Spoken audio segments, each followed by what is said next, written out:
NDTV India के इस खास शो देश प्रदेश में आपका स्वागत है। मैं हूं शारिक खान। बंगाल के चुनाव से 5 महीने पहले पीएम किसान योजना पर तलवारें खींच गई है। यह भारत सरकार की एक योजना है जिसके तहत किसानों को हर साल 6,000 रुपए मिलते हैं। लेकिन प्रधानमंत्री का दावा है कि बंगाल की मुख्यमंत्री ममता बनर्जी ने इसे रोक रखा है। इस पर ममता बनर्जी ने पलटवार किया।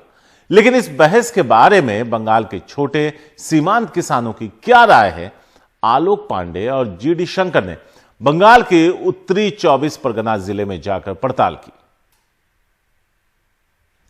बंगाल में जंग का नया मुद्दा 6,000 रुपए साल की प्रधानमंत्री किसान योजना है। प्रधानमंत्री नरेंद्र मोदी का दावा है कि ये योजना ममता बनर्जी ने सियासी वजहों से रोक रखी है। कोलकाता से 50 किलोमीटर दूर 24 परगना जिले के आमडंगा गांव में 30 साल के मिराज बिस्वास सीमांत किसान हैं।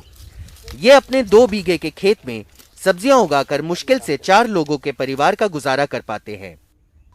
इन्हें सियासी जंग से ज्यादा इस बात की फिक्र है कि 1 किलो फूल गोभी के मंडी में बस 3 रुपए मिल रहे हैं। इन दामों पर इनकी लागत भी नहीं लगेगी। यही फूल गोभी नजदीकी बारासात शहर में 10 रुपए में बिक रही है। हम सोचते हैं कि पॉलिटिक्स तो कोई भी करता है, उसको करने दीजिए पॉलिटिक्स पे। फिर मेरा फायदा होना चाहिए मेरे चासी लोगों का, इसीलिए कि एक कॉपी जो है ये 3 रुपए में बिकता है, उसको कम से कम 8 से 10 रुपया बिकना चाहिए। पर हम लोगों को अच्छा दाम नहीं मिल रहा है, इसलिए पॉलिटिक्स सभी को करना चाहिए, किंतु उससे फायदा हमारी ही होना चाहिए। तो चुनाव का पॉलिटिक्स है, चुनाव आता है तो पॉलिटिक्स करता है, ये उसका ऊपर वो उसका ऊपर ज्यादा भड़कता है, पर चासी का कोई सुनता नहीं है। सब कुछ में चासी का ही फायदा कुछ नहीं आता है।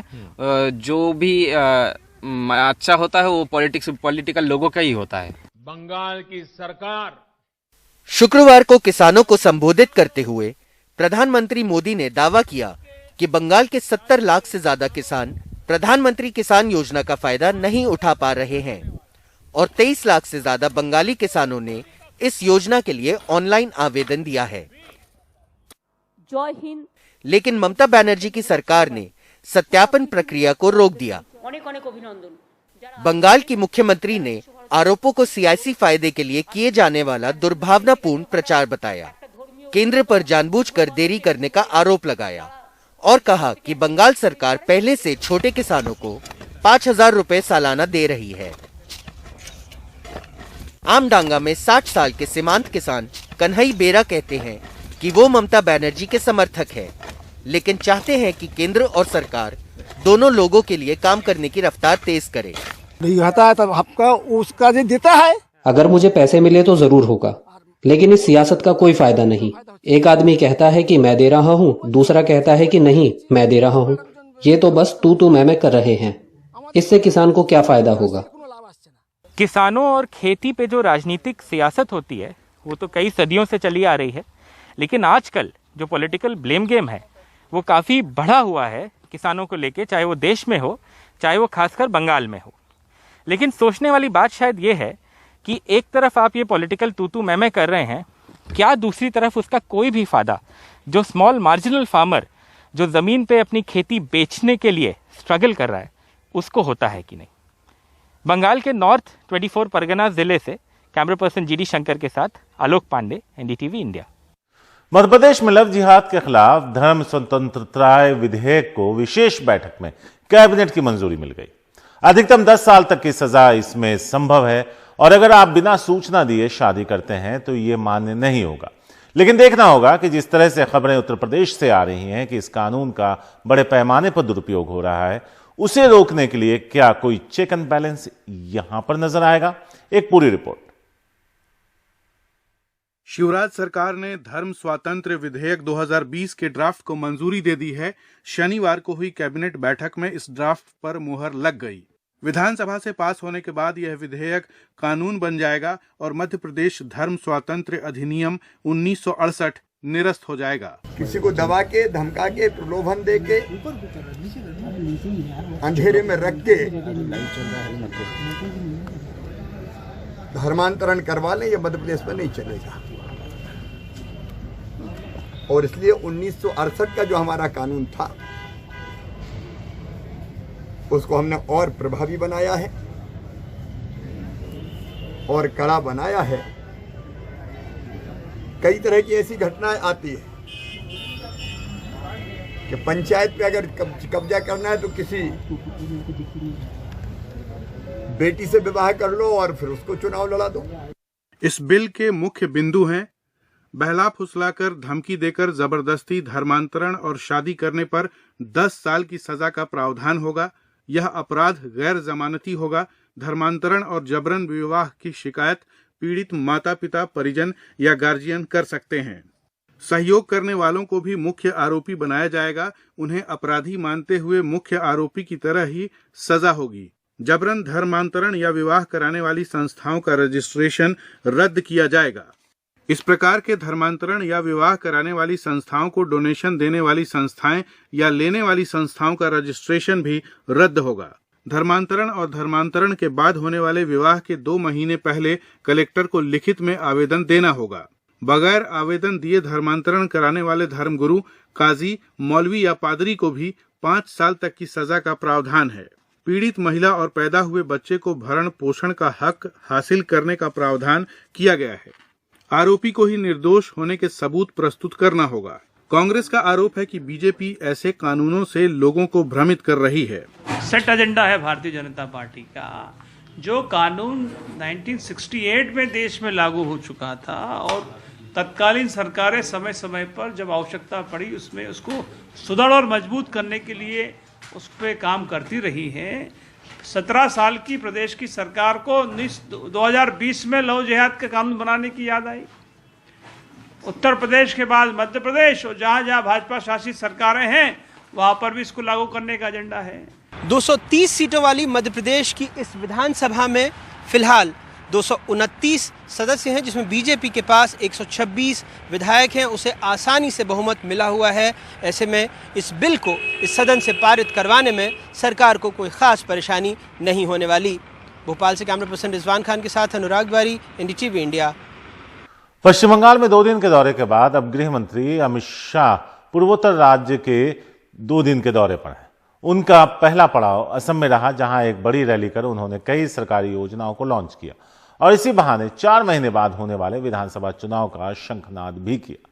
बीजेपी पिछले साल असम में हुए सीएए के खिलाफ हुए जबरदस्त विरोध के असर को कम करके दोबारा सत्ता में वापसी करने की कोशिश कर रही है। रतनदीप चौधरी की यह रिपोर्ट।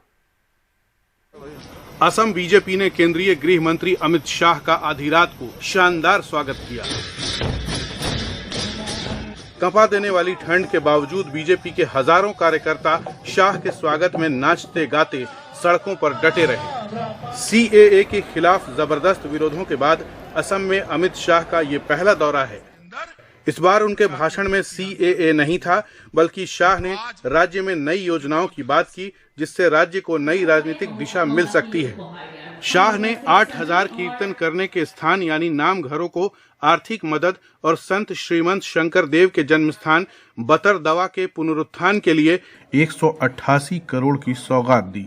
जिन्हें आसाम को एक परिचय दिया, उसके जन्म स्थान की इतने सालों तक शासन करने वाले एक कांग्रेसी मित्रों ने कभी चिंता नहीं की थी। मुझे आज बहुत बड़ा आनंद है कि श्रीमद शंकर देव का जो जन्म स्थान था वो घुसपैठियों ने कब्जाया हुआ था, उसको खाली कर आज शंकर देव की महान स्मृति को चिरकाल तक स्थायी करने का काम हेमंत बिस्वा शर्मा और हमारे मुख्यमंत्री जी करने जा रहे हैं। भारी भीड़ के बीच अमित शाह ने राजनीतिक निशाना भी साधा, जबकि कांग्रेस उनके निशाने पे थी।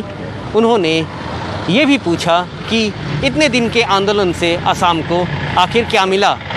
मित्रों, चुनाव का मौसम आने वाला है। फिर से ये अलगाववाद की भाषा करने वाले चेहरा, रंग, रूप सब बदल कर लोगों के बीच में आएंगे, हमें उल्टा सिल्टा समझाएंगे, आंदोलन की दिशा में ले जाएंगे। मैं उन सबको आज पूछने आया हूं, क्या दिया आपने आसाम को आंदोलन कर? क्या विकास हुआ? रोजगारी मिली? आसाम के लोगों को स्वास्थ्य सेवाएं मिली? आसाम के लोगों को नौकरियां मिली? आसाम का इंफ्रास्ट्रक्चर बढ़ा? नहीं बढ़ा। केवल और केवल हुआ तो आसाम के युवाओं को शहीद करने का काम। ये का जो लोग नाराज है वो लोग तो अभी भी नाराज है, लेकिन हम लोग खुश है सीए के लेके। हम लोगों को का जो सीए है हम लोग को चाहिए, क्योंकि अभी जो लोग वो एरिया में नहीं है ना, वो लोग भी पता नहीं है, क्योंकि हम लोग जहाँ जो एरिया में है ना, वो एरिया के लिए जो सीए है ना उसको हम लोगों को चाहिए। Assam's ethos is built around Mahapurush Shankar Dev ji. श्रीमंत शंकर देव की नीतियों के आधार पर असम के समाज का निर्माण हुआ है, इसलिए अपनी विरासत को संभालने में कुछ भी गलत नहीं है। I think it is no bad thing for us to recognize our heritage. 2016 में बीजेपी ने जाति, माटी, बेटी यानी समाज, जमीन और घर को असम का आधार बताया था। इस बार असम की आध्यात्मिक विरासत का सिरा पकड़कर बीजेपी जनता के बीच अपनी सियासत की चुनावी जमीन मजबूत करने की कोशिश करती नजर आ रही है। असम के अमीन गांव से नकुल राभा के साथ रत्नदीप चौधरी, एनडीटीवी इंडिया।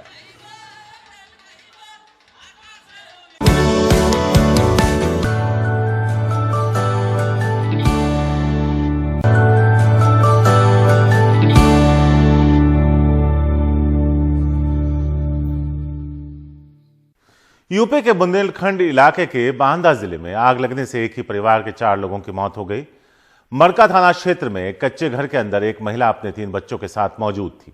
देर रात 3 बजे पूरा घर आग की चपेट में आ गया, जिसकी वजह से चारों की मौके पर ही मौत हो गई। आग बगल के घर में भी फैल गई। वहां रखे भूसे और उपले की वजह से पूरा घर जलकर खाक हो गया। चारों शवों को पोस्टमार्टम के लिए भेज दिया गया है।